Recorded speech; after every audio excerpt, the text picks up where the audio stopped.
One thing that I've come to, I guess, understand on whatever you could say, this inner, if I were to call it anything, I would call it an inner initiation.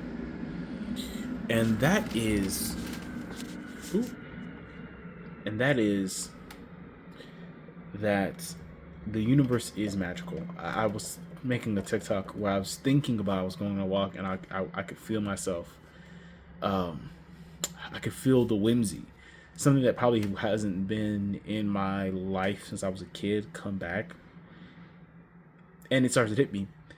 Those stories, both like in ancient indigenous lore and in like a lot of fantasy about like this old world or this ancient world where people like us, or at least similar enough to us, had this, not this ability, but this way of living that could access what we consider magic. And the way I think about magic now is just a synchronous life, like this life where everything flows and is easy, and you gain connection and you grow. There's still growth, but the growth isn't necessarily a grind or pain necessarily, or even suffering, but it's through expansion and creativity and through understanding. But that also allows for the mystical stuff, the whimsy, the whim stuff, the woo woo, we could say, the stuff that you know seems to only exist in imagination or isn't realistic from the materialist adult perspective. But starting to live my life in alignment, and I made this, I guess, pact a week ago that I would trust fall into the universe. I would just trust the universe completely. I would stop doing techniques. I would stop trying to force it. I would stop trying to figure stuff out, but live in this moment, truthfully, and allow the universe to basically take care of me. Give the job back to the universe, and see where it goes. And if you know something about me, I was never like that as a kid growing up. Anything I wanted or I really tried to figure out, it was two things. Either I felt it was outside of reach, so I would never like try, and I would just feel like bitter or jaded that I couldn't have, or that I didn't have the proper resources, or I wasn't born the proper way, skin tone, all that other stuff. Or if I thought I could get it, I would go extremely hard, which gave me some benefits, but for the most part, it just caused a lot of burnout. And now for the first time, and I still, no matter if I understood spirituality or magic, I still had this sort of idea that, well, there has to be some way for me to grind and basically will forward my, how do I put this, like I had this conception that I had to will with through force anything I wanted, because if not, I wouldn't get it, which limited the things you can do, what you do, your expansion. You become very specific, very insect like, very robot like. You don't really able to do the things humans can do to the full capacity, and humans can do a lot of things.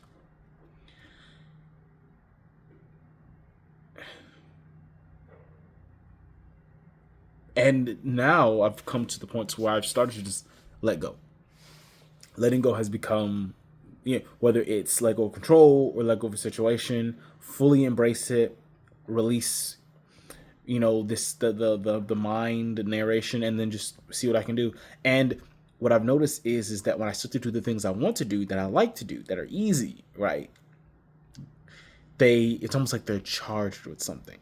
That's why I've come to know that, when they talk about these old ancient times where magic was just infused with life, and then it sort of became certain people could do certain rituals and spells, and then it sort of became where that was seen as fake, and now it's sort of cycling back into that, right? Like in the 19th, 20th century, occult and magic and traditional practice became more commonplace, and now we see the shift within manifestation type stuff, that like living your aligned self, living with the joy and love and happiness inherently, like being that, not waiting for something to happen to be that, not waiting for conditions to change or society to change, but just being that as yourself.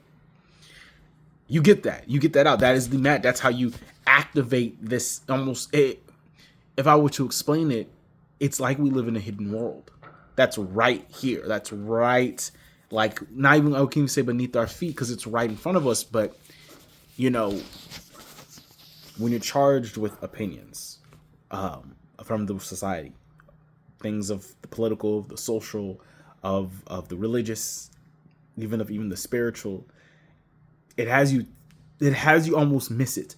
Most of the world has you miss this hidden magic that people talk about being here now, that exists here and now. This hidden language, this hidden relationship with the universe, with God, that you have to be here to experience, because everything else is either your thoughts or somebody else's thoughts. The Matrix, your beliefs or someone else's beliefs. So it's fun. I think I can probably say I can enjoy life, that I'm enjoying life, and that's it. And then there's no, what else is the purpose? Like, what else should you be doing? What should you, like, it makes things so much more simpler than it has ever been. And I like that. I like that. I like that life can be this way. And I kind of want people to experience more of that. To my mind, that's kind of, when I think about myself as my inner child, it's like, well, if this is how it should be, I want that to be how people experience it. And that's kind of just it.